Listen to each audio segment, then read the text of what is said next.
The first time my father called me the reason our family was falling apart, I was standing in a room full of people who had known me my entire life. There were over 200 guests inside the ballroom of the Lakeshore Grand Hotel in Chicago. Crystal lights hung above us. Waiters moved between tables carrying glasses of champagne, and my father stood on a stage wearing the same confident smile he had worn for decades. The smile that made everyone believe he was a good man, a respected businessman, a loving father. And then he looked directly at me and said the words that changed everything. My daughter Emily has always struggled with responsibility. She walked away when this family needed her the most. The room became quiet. Not completely silent. There were still people moving, plates being placed on tables, conversations stopping halfway through. But the kind of silence that happens when everyone is suddenly watching one person. Me. I was 38 years old, standing in a simple black dress near the back of the room, and I could feel hundreds of eyes deciding who I was before I ever opened my mouth. My mother, Linda, stood beside him and lowered her head like she was disappointed in me. My younger brother Daniel looked uncomfortable, but he never interrupted. He never had. For years, my parents had told the same story. I was difficult. I was too independent. I caused tension. I abandoned the family business. But what they didn't know was that I was no longer the daughter who stayed quiet to keep everyone comfortable. And what they definitely didn't know was that the truth was sitting inside a folder in my office, backed up in 3 different places, waiting for the right moment. Their own messages. Their own words. Their own proof. I didn't walk into that ballroom planning revenge. I didn't want to destroy my family. I just wanted the truth to finally exist in the same room as their lies. Before I tell you how my parents turned me into the villain of a story they created, I want to say something. If you have ever been blamed for problems you didn't create, if you have ever been the person everyone expected to fix everything while nobody noticed your sacrifices, then you may understand why this moment mattered so much to me. Because sometimes the hardest thing is not proving the truth to other people. Sometimes the hardest thing is admitting to yourself that you were fighting for love from people who had already decided not to see you. But to understand why I stood there that night, watching my own father rewrite my entire life in front of strangers, you need to know where this story really began. It started long before that hotel ballroom. It started in my childhood home. I grew up in a quiet suburb outside Chicago, in a house where appearances mattered almost as much as family itself. My father, Richard Carter, built a successful construction company from the ground up. He was the kind of man people admired from a distance. He shook hands firmly, remembered names, donated to local causes, and always knew how to make a room believe he belonged at the center of it. My mother, Linda, was different. She cared deeply about how people saw us. She planned family gatherings perfectly, kept our homes spotless, and believed that a family's reputation was something you protected at all costs. Growing up, I learned that being a Carter came with expectations. My younger brother Daniel was the child everyone celebrated. He was charming, confident, and naturally good at making people like him. When he walked into a room, people noticed him. My parents loved telling stories about his achievements, his personality, and his future. I loved Daniel. He was my little brother. But as we got older, I started noticing something. When Daniel made mistakes, people laughed. When I made mistakes, people remembered. If Daniel forgot something important, my parents said, he's still figuring things out.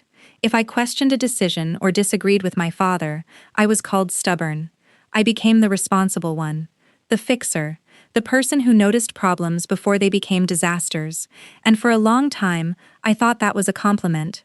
I thought being needed meant being loved. Whenever my parents had a disagreement, I was the person my mother called. Whenever my father needed help organizing something, I was the daughter he trusted. But that trust always came with a condition. I was valuable when I was useful. The moment I needed something for myself, things changed. I remember sitting at our kitchen table after college, telling my parents I wanted to build my own career instead of spending my entire life inside the family business. My father looked at me like I had betrayed him. "You really think you're better than what we built?" he asked. That question stayed with me. Because I wasn't trying to leave my family. I was trying to become my own person.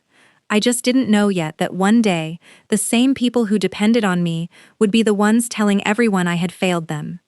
After college, I thought returning home to help my father's company would only be temporary. That was what I told myself. I would learn the business, gain experience, help my parents during a difficult period, and eventually build something of my own. At least, that was the plan. But families have a way of changing the meaning of sacrifice. What begins as helping for a while can slowly become an expectation. And before I realized it, I was no longer helping my family. I was carrying them. Carter Construction had always been my father's pride. He started it with a small office, a few employees, and a lot of determination. I respected that. I admired the work he had put in. But as the company grew, I noticed something. My father loved being the person who created success. He did not always like acknowledging the people who helped maintain it. I started working behind the scenes. I organized client files, reviewed contracts, fixed scheduling problems, and handled conversations my father did not want to have. If a project was falling behind, I was the person employees called. If a customer was angry, I was the person sent to calm them down. If paperwork was missing, everyone somehow expected me to find it. At first, I felt proud. I thought my parents trusted me because they believed in me. But slowly, I noticed the difference between being appreciated and being used. When a major project was completed successfully, my father would stand in front of everyone and talk about his leadership. Sometimes he would mention Daniel. "My son has a natural talent for business," he would say. Daniel barely spent time at the company during those years. He had other interests, other priorities, and honestly, I never blamed him for that. The problem was not Daniel having his own life. The problem was that my parents wanted to celebrate him for potential while judging me only by my mistakes. I remember one meeting where a client personally thanked me for saving a delayed project. He shook my hand and said, "Emily, your organization is the reason this contract survived." I smiled. I thought maybe my father would finally say something. Maybe he would acknowledge that I had worked hard. Instead, later that evening, he told me privately, "Don't let compliments go to your head. You're still learning." I stood there wondering how many times I had to prove myself before I was allowed to feel proud. That became the pattern. When Daniel forgot an important appointment, my parents made excuses. When I questioned a decision that could cost the company money, they called me negative. When family members argued, somehow I became the person expected to apologize. My mother would pull me aside and say things like, "Emily, you know how your father is. Just let it go." But letting things go always seemed to mean letting other people hurt me without consequences. I became the person who kept the peace by staying silent. And silence has a strange effect. People start believing your silence means agreement. They start believing you will always be there. They start believing you will never leave. For years, I allowed them to believe that, until the day I discovered they were preparing to make me the reason everything went wrong. The first sign that something was happening came when I noticed changes inside the company. Small things at first. Documents were moved without explanation. Financial reports I usually reviewed were suddenly handled by Daniel. Meetings I had always attended no longer included me. When I asked my father about it, he acted surprised. "Emily, you need to learn when to step back," he said. Step back. Those words bothered me, because I had spent years stepping forward, when nobody else wanted responsibility. A few weeks later, I found out Daniel had been given a leadership role in the company, a role I had spent years preparing for, a role my father never once discussed with me. When I asked why, my mother gave me the answer I should have expected. "You need to understand that Daniel needs confidence," she said. "You have always been stronger." I remember staring at her, because somehow my strength had become the reason I deserved less. That night, I sat alone in my apartment and looked at old photographs, family vacations, birthday dinners, graduations, all those moments where I believed I belonged, and for the first time, I wondered if I had misunderstood my place in my own family. Maybe I was not the daughter they were proud of. Maybe I was the person they depended on until someone else was ready to take my place. But what they didn't realize was that while they were busy deciding how to remove me from the family story, I had already started building a life they knew nothing about. a life where I didn't need their approval. A life where my value was not measured by how much I could sacrifice. Because years before that night at the hotel, I had quietly started preparing for the moment when I would finally have to stand on my own, and I had no idea how important those preparations would become. For a long time, I thought the only way to survive my family was to become smaller, to speak less, to expect less, to need less. Because every time I asked for recognition, I felt like I was creating a problem. But eventually, something changed.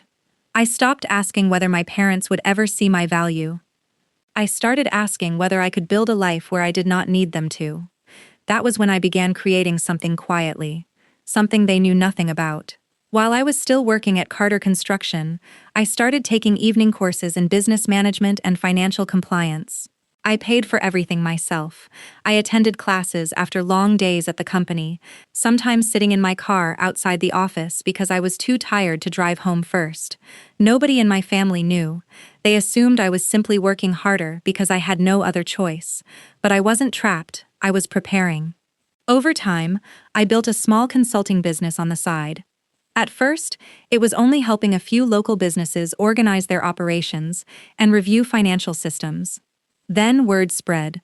Small business owners started contacting me because they trusted my ability to find problems before they became disasters. The irony was not lost on me. The same skill my family ignored was the reason strangers were willing to pay for my advice. I never told my parents because I already knew how they would react. My father would say I was distracting myself from the family business. My mother would say I was creating distance. They never understood that distance was not something I created. It was something I needed because I had spent years feeling invisible while standing right in front of them. But my private career was only one part of the life I was building. The other part was protecting myself. Because around that same time, I began noticing things inside Carter Construction that did not make sense. At first, I ignored small details, a payment that seemed unusual, a vendor contract that had changed, expenses that did not match the projects they were connected to.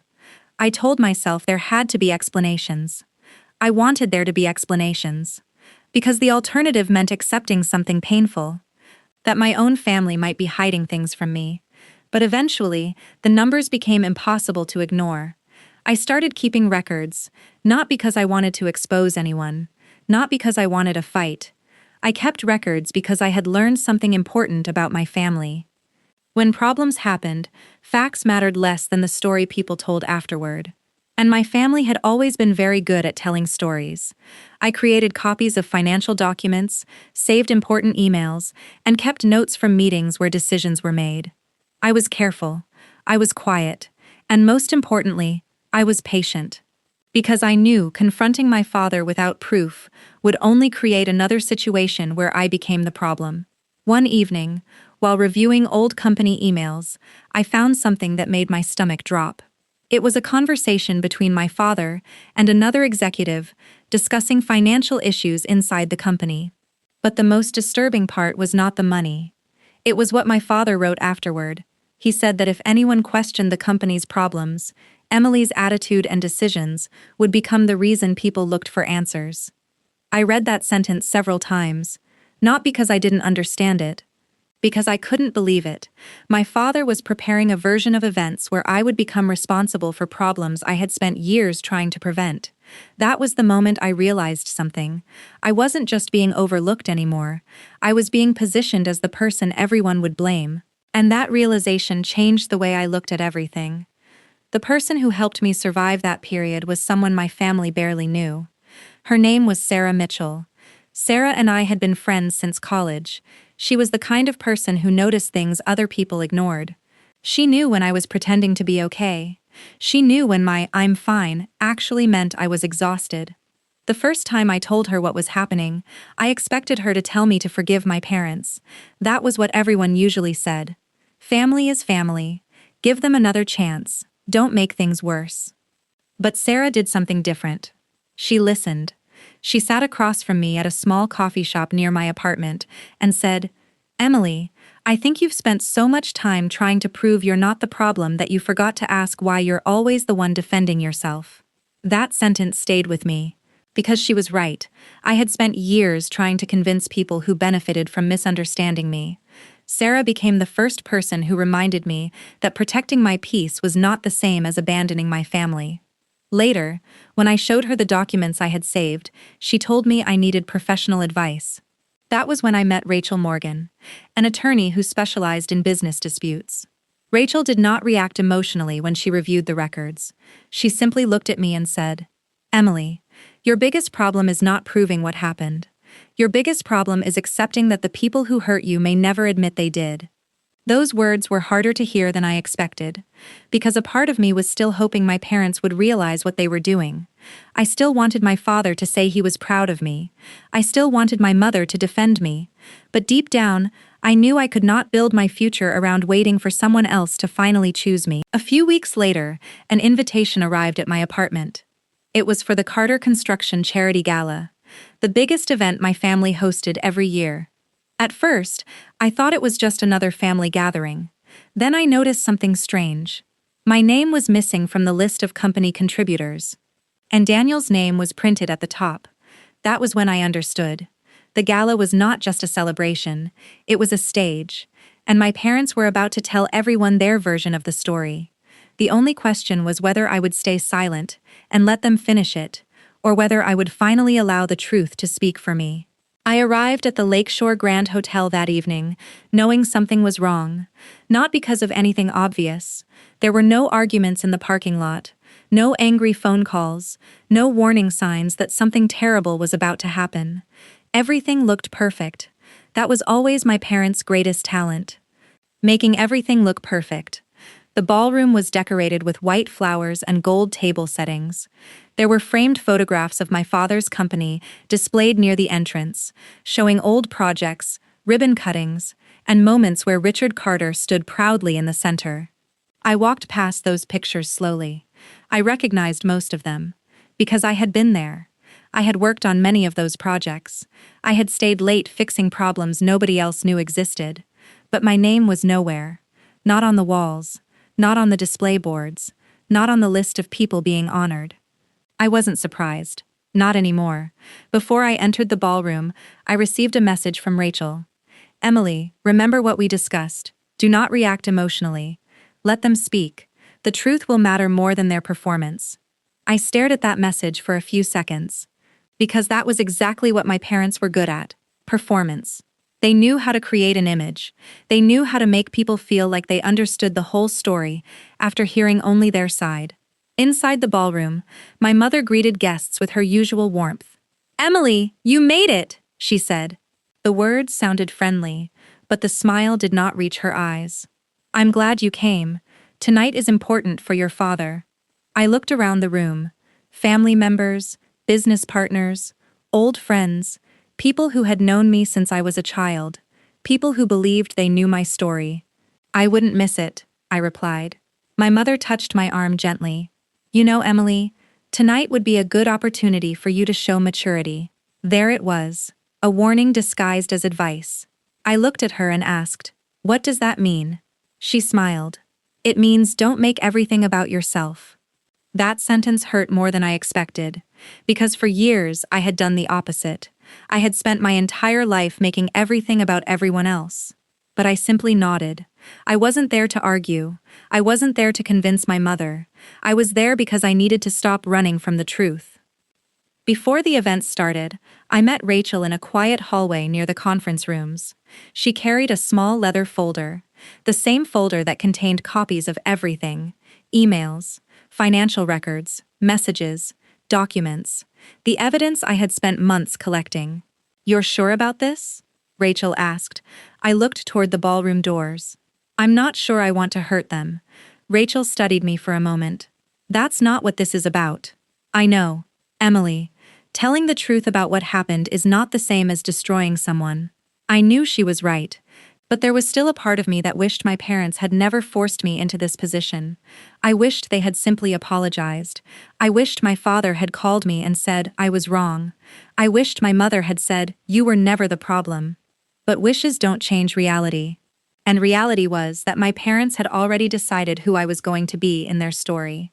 The difficult daughter, the selfish daughter, The daughter who supposedly abandoned them. Rachel opened the folder one last time. Whatever happens tonight, remember this. You don't need to prove your worth. You're only correcting a lie. I took a deep breath, then I walked back into the ballroom. The speeches began around 8 o'clock. My father went first. Of course he did. He stood on the stage with perfect confidence. He thanked the guests. He talked about loyalty. He talked about family. He talked about sacrifice. And for a few minutes, I almost believed him. Then he said Daniel's name. My son has always understood the importance of carrying this family forward. People applauded. Daniel smiled awkwardly. Then my father looked toward me. And I knew before he even spoke. Of course, every family faces challenges. The room became quieter.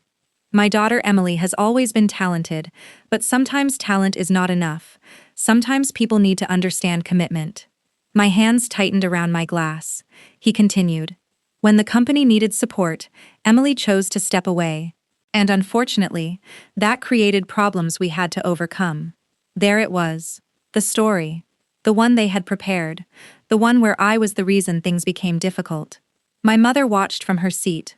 A few relatives looked at me with sympathy. Others looked uncertain. And somehow, that was worse. Because I could see people deciding whether they believed him. My father wasn't just criticizing me, he was rewriting my history. Then he said the sentence that finally broke something inside me. Sometimes the people closest to us are the ones who make things harder than they need to be. I felt my chest tighten, because everyone knew exactly who he meant. A woman at the table beside me whispered, "That's unfortunate." Someone else said, "Family problems are always complicated." Complicated. That was the word people used when they didn't know the truth. My mother stood up after him. She didn't raise her voice. She didn't need to. She was more dangerous when she sounded calm. I only hope Emily eventually understands that family requires humility, she said. Humility. Another word they used when they wanted me to accept being hurt quietly. I looked around the room, at the people who knew me, at the people who had watched me work, at the people who had no idea what had really happened. For years, I had protected my family's reputation. Even when they hurt me, even when they ignored me, even when they took credit for things I had done. But standing there that night, I finally understood something. My silence had not protected the truth, it had protected their version of it. A guest near the front table turned toward me and asked gently, "Emily, is there anything you want to say?" The entire room looked at me, waiting, expecting anger, tears, a scene. Instead, I placed my glass down and took a breath. "I spent years protecting this family from embarrassment," I said quietly. The room became still. "But I won't protect a lie anymore." I didn't say anything else, not yet. Because the truth deserved more than an emotional reaction. It deserved proof. I walked out of that ballroom with my head held high. And for the first time in my life, I didn't feel like I was leaving my family behind. I felt like I was finally leaving behind the version of myself they created. The moment I reached the parking garage, my phone vibrated. It was Rachel.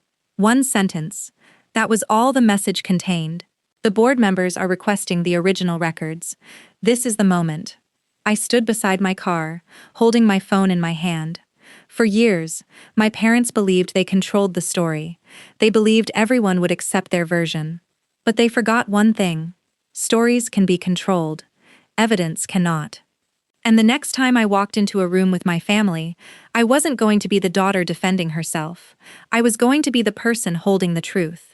1 week after the gala, I walked back into the same building where I had spent years trying to prove myself. But this time, I wasn't walking in as my father's daughter. I wasn't walking in as the person everyone expected to apologize. I was walking in as someone who finally knew the truth. The meeting was held in the Carter Construction Conference Room on the 3rd floor. It was the same room where I had sat through hundreds of discussions about budgets, projects, and deadlines. The same long wooden table, the same leather chairs, the same walls covered with photographs of company achievements. But that morning, everything felt different, because this time, I was not sitting quietly at the end of the table. I was sitting across from my father, Richard Carter. My mother sat beside him, Daniel was next to them. Across the room were 3 board members, the company accountant, and Rachel. Everyone knew this meeting was serious. Nobody knew exactly how serious. My father looked at me with the same expression he had worn my entire life. A mixture of disappointment and confidence, like he believed he already understood me. "Emily," he said, leaning back in his chair, "I hope you realize how much damage has been done because of your actions." I almost smiled, not because it was funny, because it was familiar. Even now, with all the evidence sitting in the room, he was still starting with blame. Not questions, not responsibility. Blame. "I'm not here to argue about feelings," I said calmly. My father looked surprised. "I'm here because everyone deserves the complete story." My mother sighed softly. "Emily, we don't need to turn this into another dramatic situation." I looked at her. That was something she had always done. She called my pain drama. She called my boundaries selfishness. She called the truth unnecessary conflict. But I didn't respond.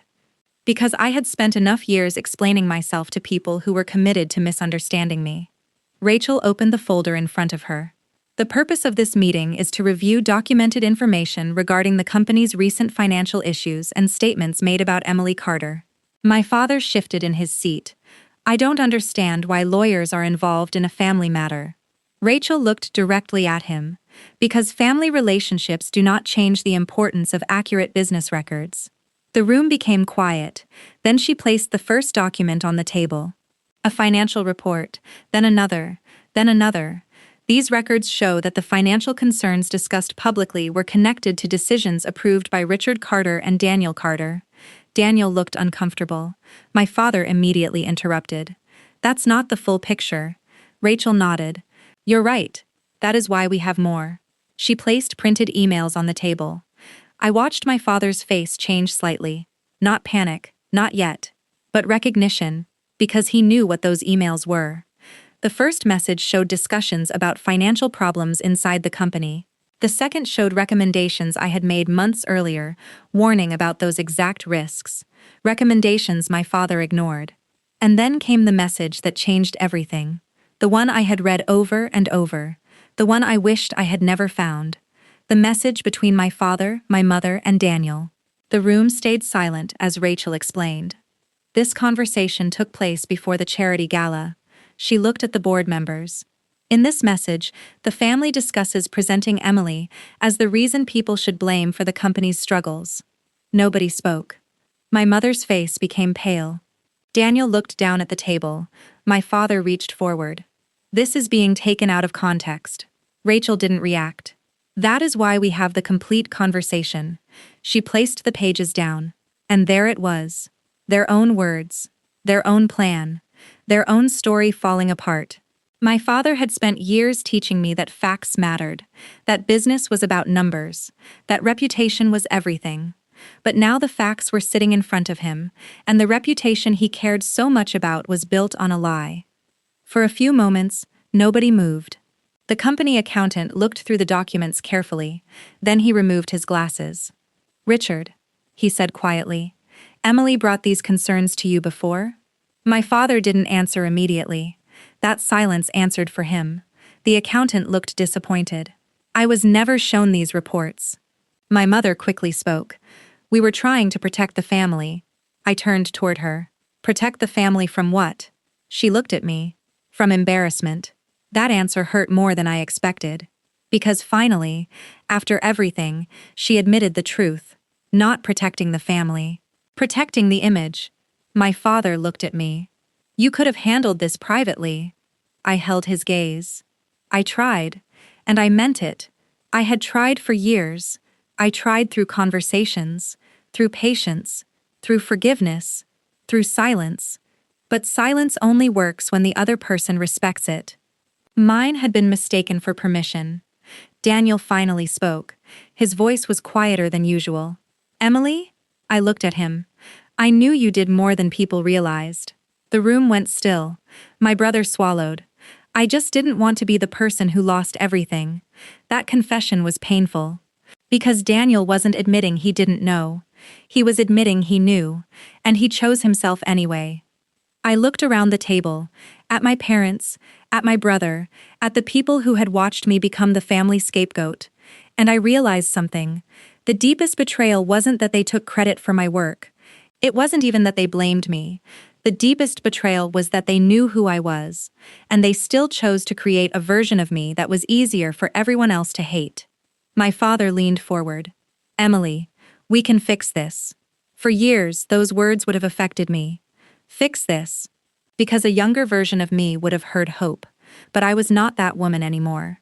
I looked at him and said quietly, "I spent years proving I deserved a place in a family that had already decided I was the problem." The room was completely silent. I am done asking for permission to exist. Nobody responded, because there was nothing left to argue. The truth had already spoken. After the meeting ended, I walked out of that conference room without waiting for anyone's approval. I expected to feel angry. I expected to feel victorious. But what I felt was something else. Relief. Because for the first time, I was no longer carrying a story that wasn't mine. The consequences did not happen overnight. There was no dramatic movie ending where everyone apologized and admitted they were wrong. Real life does not work that way. But slowly, things began changing. The board started reviewing the company's decisions. Employees began asking questions. People who once believed my parents' version of events started seeing the missing pieces. And my father, the man who had spent years controlling the family image, could no longer control what people believed. Daniel's position inside the company was questioned. The same people who once praised him started asking what he had actually contributed. My mother struggled the most, because her entire world had been built around keeping appearances, and now people were looking beneath the surface. But I didn't celebrate their problems. I didn't want revenge. I wanted peace. I wanted the freedom to wake up every morning without wondering what version of me my family was telling other people about. And while my family was dealing with the consequences of their choices, I was finally building the life I had spent years preparing for. A life that belonged to me. But I quickly learned something. Proving the truth was only the first battle. The harder battle was deciding who I would allow back into my life after they finally knew it. For several months after that meeting, my life became quieter. Not easier, quieter. And I learned there was a difference. When you spend years living in constant emotional tension, peace can feel unfamiliar. I was used to checking my phone and wondering what new accusation was waiting. I was used to walking into family gatherings and preparing myself for criticism. I was used to measuring every word because I knew one wrong sentence could somehow become proof that I was the problem. But after everything came out, I finally experienced something I had almost forgotten. Silence without fear. At first, my parents did not apologize. Not really. They reached out, but their messages were filled with explanations instead of accountability. My mother called me one evening and said, "Emily, I think everyone misunderstood what happened." I sat quietly, listening, because that sentence told me everything, even after everything. Even after their messages were exposed, even after people saw the truth, she still wasn't saying, "I hurt you." She was saying, "People misunderstood." I asked her calmly, "Mom, what part was misunderstood?" There was a long pause. Then she said, "We were under pressure." I looked out the window of my apartment. The city lights were reflecting against the glass. For years, I had waited for a moment like this. A moment where my mother would finally see me. But I realized something painful. Sometimes people apologize because they regret losing access to you. Not because they understand what they did. And I could no longer confuse those two things. "I understand that you were under pressure," I told her. "But pressure does not give someone permission to destroy another person's reputation." She became quiet. Then she said the words I expected. "But we're family." That sentence used to control me. It used to make me ignore my own feelings. It used to make me believe that being a good daughter meant accepting anything. But this time it felt different. "Family should be the place where you don't have to defend your own humanity," I said. And I spent too many years doing exactly that. My mother cried. Part of me wanted to comfort her. That part of me had always been there. The daughter who wanted to fix everything. The daughter who believed love meant carrying other people's pain. But I had finally learned that compassion does not require self-abandonment. "I love you," I told her. And I meant it. "But I need distance," she asked. "Are you really going to cut us off?" I looked around my apartment, the place I built without anyone's permission, the place where I finally felt like myself. "No," I said softly. "I'm choosing peace." My father reacted differently. He did not cry, he did not apologize. At first, he became angry. He sent messages saying I had embarrassed the family. He said I should have protected him. Protected him. The same word he had used for years. But now I understood what he meant. He did not want protection. He wanted silence. A few weeks later, he sent me a longer message. For a moment, I thought maybe things had changed. Maybe he had finally understood. But when I read it, I saw the same pattern. He explained his intentions, he explained his stress, he explained his decisions, but he never explained my pain. There was no sentence saying I was wrong, no sentence saying you deserved better. And that was when I stopped waiting. I replied only once. "I hope one day you understand that I was never your enemy. I was your daughter, but I cannot continue being treated like someone you only value when you need something from her." Then I stopped responding, not to punish him, not to make a statement, because I finally understood that boundaries are not threats, they are decisions. A year later, my life looked completely different. The consulting business I had quietly built became my full-time career. The same skills my family overlooked became the foundation of something I was proud of. I moved into a small office downtown. Nothing extravagant, just a bright space with a wooden desk, a bookshelf, and a window where I could see the city every morning. I remember the first day I unlocked that office. I stood there alone for a moment, and I thought about the younger version of myself, the girl who sat at the kitchen table, wondering why she was never enough, the daughter who worked harder because she thought love had to be earned, the woman who stood in that ballroom while her own father told strangers she was the problem. I wish I could go back and tell her something. I would tell her, "You do not have to destroy yourself to prove that you are loyal. You do not have to accept disrespect to prove that you are loving, and you do not have to beg people to see your value. The right people will recognize it without being convinced." Over time, I created a new circle around myself. Not a perfect circle, a real one. People who celebrated my successes without comparing them. People who asked how I was doing and actually waited for the answer. People who loved me without needing me to be useful first. Sarah remained my closest friend. Rachel became someone I trusted deeply. And slowly, I learned what chosen family really meant. It did not mean replacing the family I was born into. It meant accepting that love can exist in places where you are not constantly trying to earn it. I still think about my parents sometimes. I think about the good memories, the family vacations, the birthday dinners, the moments that were real, even if they existed beside painful ones.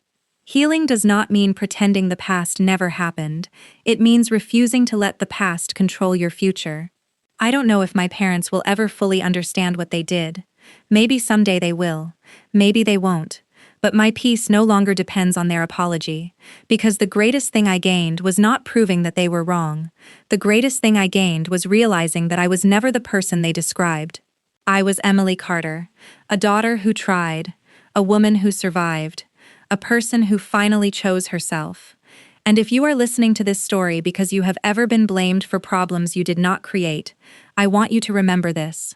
The truth does not become less true just because people refuse to hear it. Sometimes the strongest thing you can do is stop explaining yourself to people who have already decided not to understand. Thank you for listening to my story. If something in this story reminded you of your own experience, share it in the comments. Sometimes someone else needs to know they are not alone. And if you believe stories about healing, boundaries, and finding your own strength matter, consider subscribing and sharing this with someone who might need to hear it. Because sometimes the person everyone overlooks is the person who was quietly becoming unstoppable. And sometimes walking away is not losing your family. Sometimes it is finally finding yourself.